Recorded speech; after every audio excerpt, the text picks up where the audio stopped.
Alright, this is a Yamaha XVS1100. Needs a clutch. So I'm just going to shoot a video. Then I'll take some more stuff apart, shoot another video, stitch them all together. Put it on YouTube, maybe it'll help you out if you're wondering what's going on. Got to take this cover off, the clutch cover here. This entire cover, this front exhaust pipe. Normally I loosen the back one. On this one I didn't have to because it's not a standard setup here. Normally I take the back loose on both of them. Then to get to the nut, this inside nut on this front pipe, I loosen the heat shields and pull them out of the way, take them off, whatever works for you, don't really matter.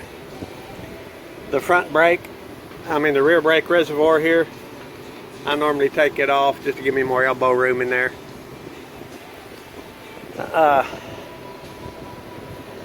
This was a little tougher to get out. Most have a cast iron elbow right here. That makes life a lot easier to get the pipe off. This one don't. Maybe they took it off for these aftermarket pipes. But anyway, just do what you got to do to get the front pipe off. I can pull it out here and work around it, you know, like this.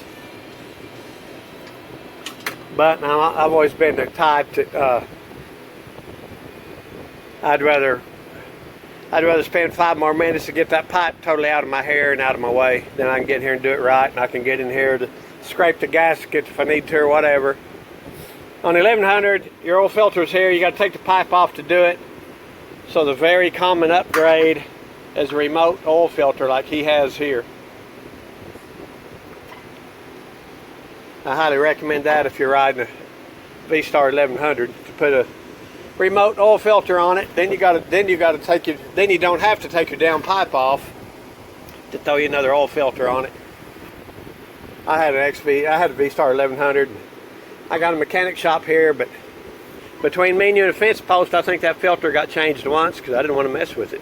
That's stupid. I just kept pouring good clean oil in it all the time. Anyway, this front pipe off out of your way or whatever. On a standard V-Star with the floorboards, you'll have 2 14mm nuts under here to take the floorboard off so you can get the pipe off. This one may or may not be in the way here. After I get this pipe off, I'll see what's up. But generally, the front pipe off, the rear pipe here, usually you need to loosen that so you can get this front one off. Take this cover off. Your oil filter will be here. Get you a new oil filter, a new gasket, new clutch fiber plates, new oil, and that should do it. So I'll get more of it apart here, shoot another video, and stitch it all together for you. This one happens to be a 2002 XVS1100. Alright, I failed to mention the oil or how to do it or where it's at, but it's a 17mm bolt. It's shooting straight out at you like my finger. So what I do, the way I got it, you see I cut this wrench off. I could put it up there and hold it with one hand, tap on it with the hammer with the other to loosen it or tighten it. You don't need to get crazy with it trying to tighten it, but that makes it simple.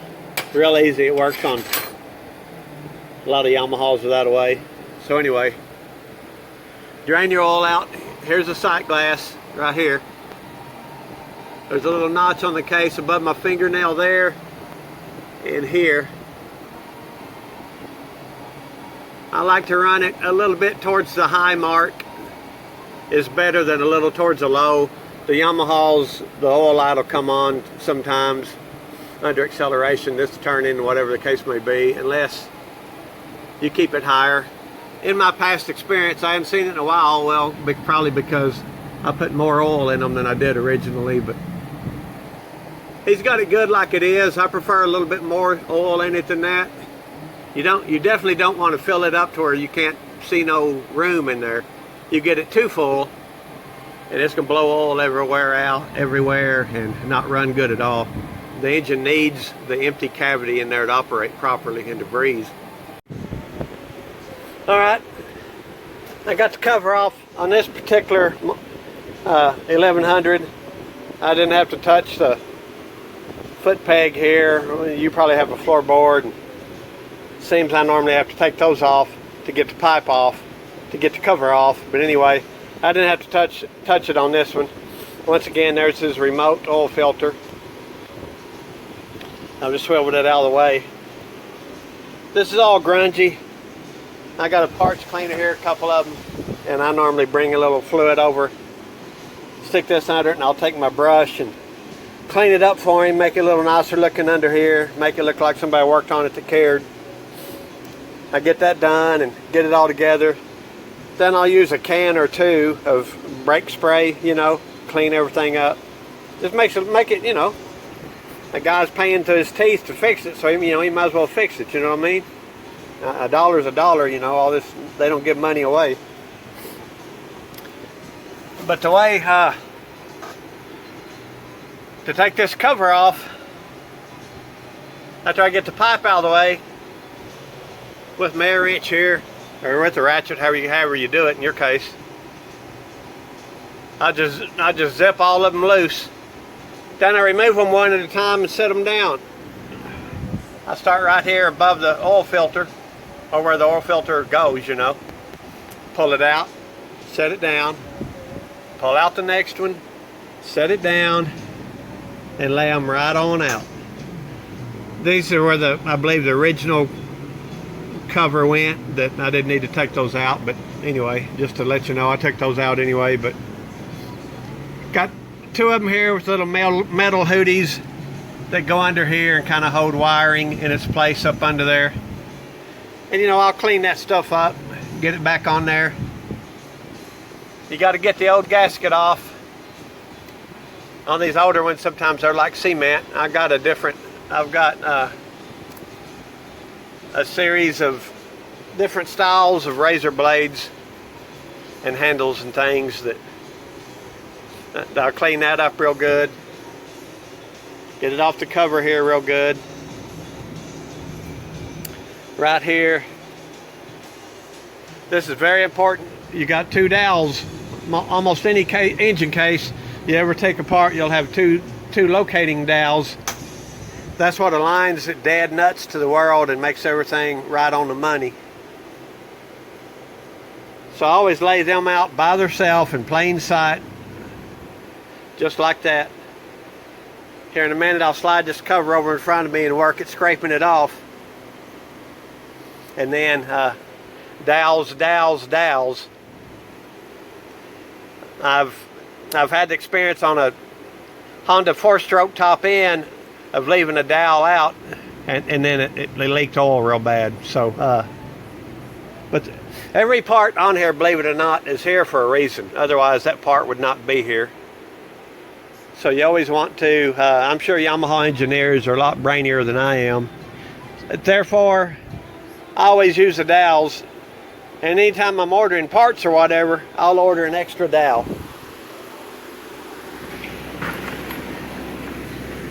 Because I hate it when you're doing a job and the dowel's beat up and you can't reuse it. So I got used ones, new ones, different item. You know, you keep stuff, you know. Anyway, that's that. You just zip the bolts off. The case is a little tight. I didn't take a rubber mallet. I took a hammer and I tapped it just a little bit, and you'll hear the report, the sound get different, and that's when it loosens up. Then on these Yamahas, see right here, there's an indentation right there in front of my fingernail. That is there for the reason of putting a screwdriver in there and prying it up off of this dowel a little bit. And then on this case, you got a lip sticking up right here that you can get behind and tap, but that's usually not necessary. Just tap on it here, pry a little bit there, wiggle on it, and it'll come on off. And so you pull the cover off, bam, here you are. 10mm bolts instead of individual springs. This has the one piece spring diaphragm here. All it does when you pull in your clutch, it pushes this pressure plate out.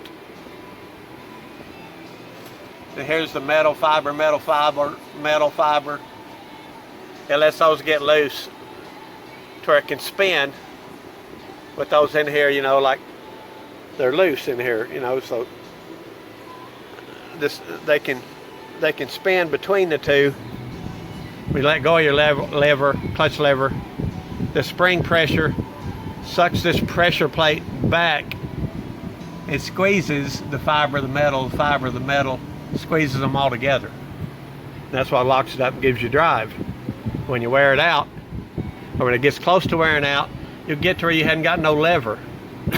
As it wears, that clutch goes together farther and farther.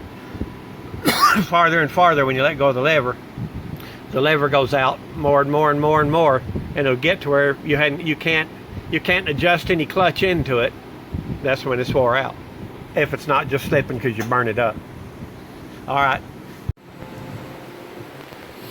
I take a little pick like this and reach up in here to dig out the metals and the fibers.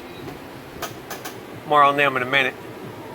On this model, you can see it's got a wire. That wire is holding this metal plate here.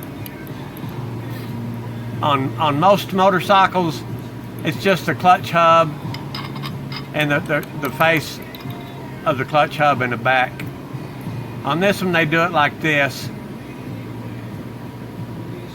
and that simply makes the clutch hub last a whole lot longer because the clutch isn't wearing and driving on the back of the actual hub back here. It's driving on that metal back there instead, and that metal's fine.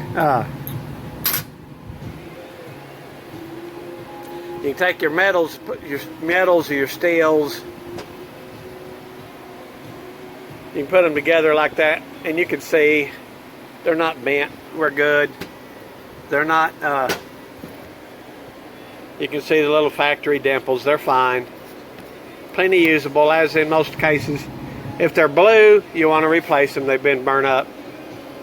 Or, you know, sometimes if a clutch is worn out from a hot rodder or whatever, that'll have a whole lot of wear on these.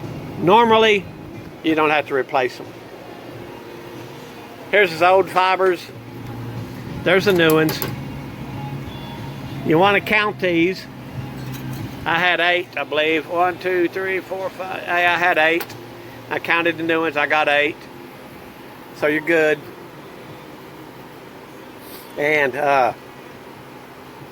you can take your calipers and measure with them together here how wide that whole clutch pack is compared to this, your new ones, and you'll see oftentimes it's like 40 thousandths difference, which is like what, 1 millimeter or more or less.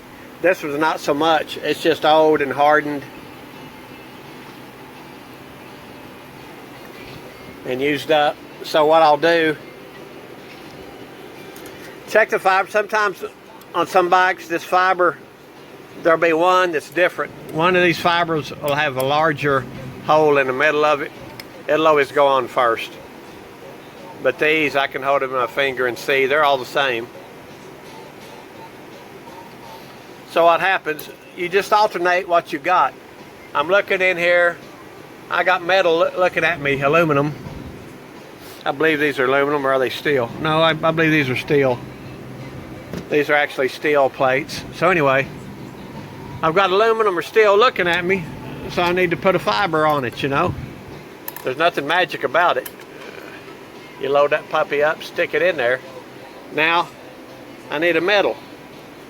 Now, pay attention.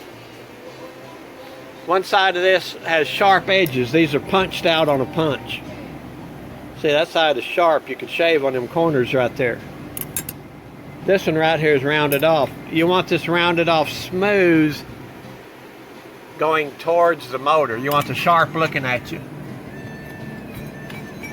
That is so when you release the clutch and it tries to slam back together, it'll slide back together real easy on these rounded edges. It won't try to catch and not want to slam shut. So put your rounded edges on first. So see what I got here? Steel, aluminum, whatever your case may be. Another one. You can soak them in oil. You don't got to. You can shoot oil on them as you're putting it together. You don't got to. It's probably better and easier, but I just simply do them, put them together, pull the clutch in, start the motor, let it run a bit. It's in an oil bath, so I mean, you know, and I've never ever had one wear out too soon, and I've done it both ways, whatever you prefer. And once you get those all in, pay attention to, when I took this pressure, here's the spring. This goes here on the bolts, on that, holds the spring on, then you pull the pressure plate off. Right underneath it's this little shim. So watch, when you pull it apart, you're gonna have a shim right here. That's because here's where your push rod pushes this, and that shim will let this stuff all spin way freer than this pushing on the pressure plate alone. That shim right here, that's how you put it on, putting it back together. That shim goes there and everything can spin a lot freer. And you've got this little steel ring here. It's just here to protect the weaker aluminum. And your diaphragm spring fits right into that, no problem. Just carefully lay stuff out when you take it apart. You're always looking for shims. We put the shim back. So that's that. I don't think I need to shoot more videos on it.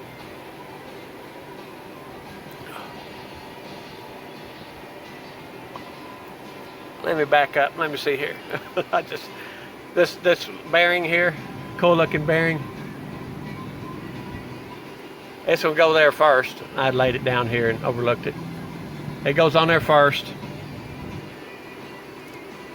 And your shim goes on there. Then it's badass. That's why you want your workplace clean. Lay your parts out. When I get this together, even though I've done them before, it doesn't matter. We're all human. We do stupid stuff. A pretty girl walks by, whatever. This way, as I get this together, I can scan right here and tell myself, damn, Tim, you got dowels laying here. Oops. That's so I can make it right. Life is good if you make a mistake and you make it right before the customer takes off, rides off on it, and something breaks or something's not right or whatever. So that should about cover it. If you have questions, feel free to ask. I'll answer your questions. Or if you want to yell at me, feel free to do that too. I'm 59. I've been doing this a lot of years. No big deal. Just how it goes. So that's it. I hope that'll help you out. And like, wow, give me a thumbs up and subscribe and hit the bell. Call your mama and eat a hamburger from me while you're at it. Merry Christmas. Drink a lot of water. Hallelujah. Sure, mail me your bike. I'll do your clutch for you, okay?